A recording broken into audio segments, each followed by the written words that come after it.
E além do terremoto, né, também aconteceu uma outra tragédia no Japão. Um Airbus A350 da Japan Airlines pegou fogo ao pousar no aeroporto de Haneda, em Tóquio. Todas as 379 pessoas a bordo dessa aeronave escaparam do incêndio, que começou depois de uma colisão com um avião menor da Guarda Costeira japonesa. Aí, nesse caso, 5 dos 6 tripulantes desse outro avião morreram. Apenas o piloto escapou com vida. O Japão não sofria há décadas um acidente grave como esse. E para comentar esse caso, eu gostaria de chamar o Alexandre Sacconi, que tem uma coluna aqui no UOL, né? Alexandre, boa tarde. Antes de mais nada, um feliz 2024 e obrigado pela presença aqui no All News. Boa tarde, Sakamoto. Boa tarde a todos. Feliz ano novo para todos, apesar já dessas coisas que estão acontecendo, mas Então, Alexandre, antes de mais nada, você que é especialista, você que cobre sistematicamente o assunto, né, que acompanha esse tipo de acidente, né, de um avião de guarda costeira, um avião menor, com um avião grande, né, 379 pessoas, né, é comum? O que deve ter acontecido para que esse acidente ocorresse? É claro que, por enquanto, as investigações estão em curso, tudo, mas o que se tem de informação sobre ele? não, até agora as informações que a gente tem, e obviamente está dando qualquer especulação sobre o fato gerador do acidente, não vai passar de especulação, mas que o avião da Guarda Costeira e o A350 eles colidiram depois do pouso da aeronave do Japan Airlines, o A350-900, que é o que a gente está vendo que foi incendiado. Mais do que até agora a gente ter as informações, é importante frisar que são 379 pessoas que conseguiram sair com vida de uma aeronave. Apesar das 5 mortes no avião de menor porte, que não sabemos ainda como que ele foi atingido, onde que foi atingido, se foi em cheio, se foi por uma parte do motor, se ele estava na pista, não temos tudo isso, ainda falta ser preenchida essa lacuna, né, na investigação, mas como é importante o treinamento de evacuação de emergência, porque uma aeronave grande, uma das maiores que a gente tem em capacidade no mundo hoje em dia, em operação e das que ainda estão em fabricação, é a primeira, segunda maior, e todos conseguiram sair, incluindo cadeirantes, pelo que há relatos, e crianças sem ferimentos mais graves. Apesar do fogo, a gente vê uma bola de fogo tomando conta, né, da aeronave naquele momento do pouso, e todos conseguiram sair com vida. Por isso que a gente sempre brinca que não deixe de prestar atenção na hora das instruções de segurança do pouso, porque isso pode fazer um grande diferencial, como a gente viu que aí foi possível. Mas esse tipo de ocorrência mesmo, colisão de duas aeronaves, são fatores muito raros. O pior acidente aéreo que a gente teve até hoje na história, em Tenerife, foram dois aviões que colidiram por dificuldade de visibilidade, falha de comunicação, e até hoje foram mais de 580 mortos, se eu não me engano, de cabeça. Agora, esse tipo de acidente, mas são fatos raríssimos. A cada vez que um acidente acontece, se aprendem novas coisas para evitar que eles aconteçam. Uma delas, por exemplo, é quando é dada instrução para o piloto, para a torre e o piloto se comunicam, o piloto tem que repetir o que ele escutou para ter certeza que ele entendeu certo. Então, são coisas que a gente foi aprendendo com o passar dos anos dentro da segurança de aviação e que provavelmente aconteceram também em algum momento ou outro, outros acidentes que foram reforçando essa necessidade. Mas até agora, desse acidente, nós não temos. Tem gravações circulando, a gente não sabe se são verdadeiras ou não, até o momento, indicando que foi dada a instrução para ele prosseguir com o pouso, mas não dá para a gente especular muito nesse assunto. No Brasil, o maior acidente de colisão se foi aéreo, né? Foi aquele caso envolvendo o avião da Gol com o jato Legacy no estado do Mato Grosso, confere? Exatamente.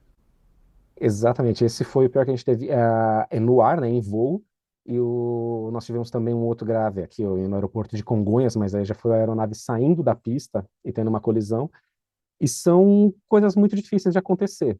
O relatório indica, é o relatório final da investigação, que isso é feito no país, em todo o mundo, e aqui no país é pela responsabilidade do CENIPA, o Centro Nacional de Investigação e Prevenção de Acidentes Aeronáuticos, ele é ligado à FAB, e tem toda uma trajetória para ser feita essa investigação. Primeiro se coleta o máximo de dados possíveis, depois analisar o que aconteceu, o que pode ter acontecido, e no final o relatório da investigação de um acidente aeronáutico ela é diferente de uma investigação criminal. Há muito se anseia às vezes por descobrir o que aconteceu, quem foi o culpado, quem não foi, mas isso é uma responsabilidade da polícia e da justiça. Quem vai investigar o que aconteceu de fato para que não aconteça novamente são os órgãos de investigação.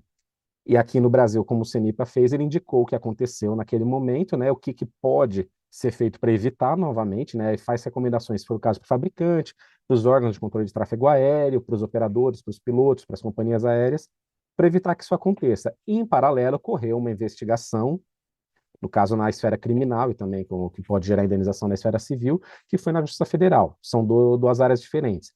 E é um pouco desesperador, as pessoas acreditam às vezes que se demora muito o relatório de um acidente, mas ele tem um outro objetivo. Dentro da aviação não se busca o culpado, se busca evitar que aconteça novamente, leve o tempo que isso levar. Na questão criminal, você tem um tempo, né, que pode ocorrer a prescrição, a decadência, né, do direito ali, então se preocupa muito mais com o tempo. Ali, nesse caso do Japão, acredito na celeridade, devido à proporção e ao fator que aconteceu. Temos que, obviamente, ficar atentos que é um país que está fragilizado nesse momento por toda uma questão do terremoto que aconteceu, mas acredito que eles vão trazer resposta o quanto antes para evitar que isso aconteça novamente.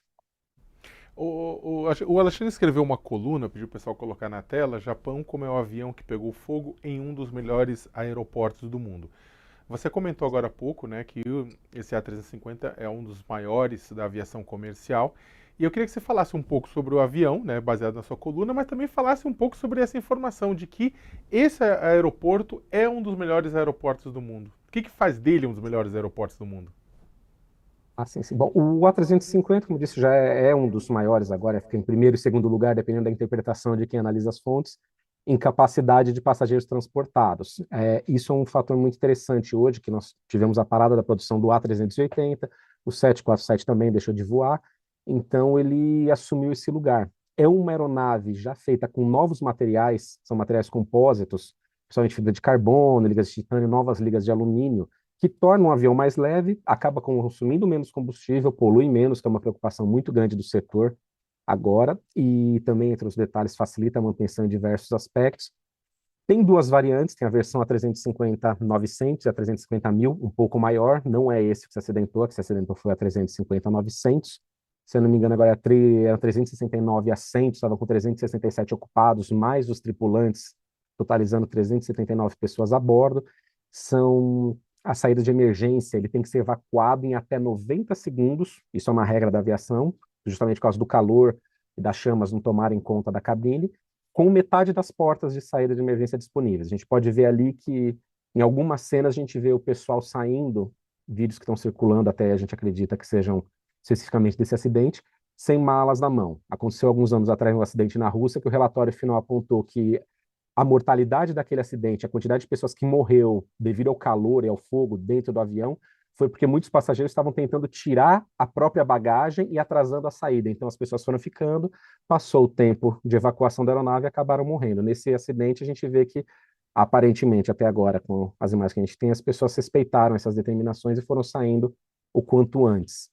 E é uma aeronave que realmente ela não teve nenhum acidente, ela fez o primeiro voo há 10 anos, começou a voar em 2015, e não teve nenhum acidente mais sério. Esse é o primeiro acidente com perda da fuselagem. E ainda assim a gente vê que a fuselagem ela teve a capacidade, né, os engenheiros souberam como desenhar isso para segurar a propagação das chamas. Foi crucial para as pessoas conseguirem sobreviver sempre num acidente. Isso tudo é planejado. E há mecanismos também que evitam que a chama se alastre pela aeronave. Então é um fator muito interessante dela. Bom, disse O já aeroporto de 70%. Tóquio. E sobre o aeroporto de Tóquio, né? Porque você E comentou que sim, ele é o mais moderno. Por que ele é o mais moderno, assim, um dos mais modernos do sim. mundo? Ele é considerado um dos mais movimentados, de fato, né? Em 2023 foram mais de 52 milhões de assentos oferecidos só naquele aeroporto. Perdeu para Jacksonville, Atlanta, Estados Unidos, com 62 milhões. E eu não me recordo agora do segundo colocado. Mas a avaliação de passageiros é uma coisa muito importante. Skytrax é uma premiação que é feita anualmente, é chamada do Oscar da aviação. Para quem é do meio, conhece a importância dessa premiação. E pela opinião de passageiros e a avaliação deles, ele ficou em terceiro lugar. E é o mais movimentado com a melhor posição. A gente poderia dizer assim. Só para confirmar, em primeiro lugar, quem que ficou no primeiro lugar desse prêmio? Lá foi Singapura, Shenzhen, em Singapura, o de Hamad em Doha, capital do Catar, e em terceiro o Tóquio, o Haneda, né, esse específico, tem outros que servem ao Japão também. Então, a avaliação dos passageiros é muito importante. Ele oferece serviços, a gente tem algumas imagens, como ele é diferente, não parece tanto um terminal único, um telhado de zinco para pegar as pessoas e embarcar. Ele oferece serviço, oportunidades para quem está viajando, serviços internacionais reconhecíveis por um passageiro que, por exemplo, estiver fazendo uma ponte aérea e ele conhece o serviço de uma certa marca mundial. Ele chega ali, ele vai encontrar essa. Então, é muito considerado um dos melhores, não só também pelo baixíssimo índice de ocorrências, né, aeronáuticas, que isso depende muito também dos operadores do local, mas por essa experiência de usuário. Daí que vem essa premiação que é considerado o Oscar realmente para quem é do meio da aviação.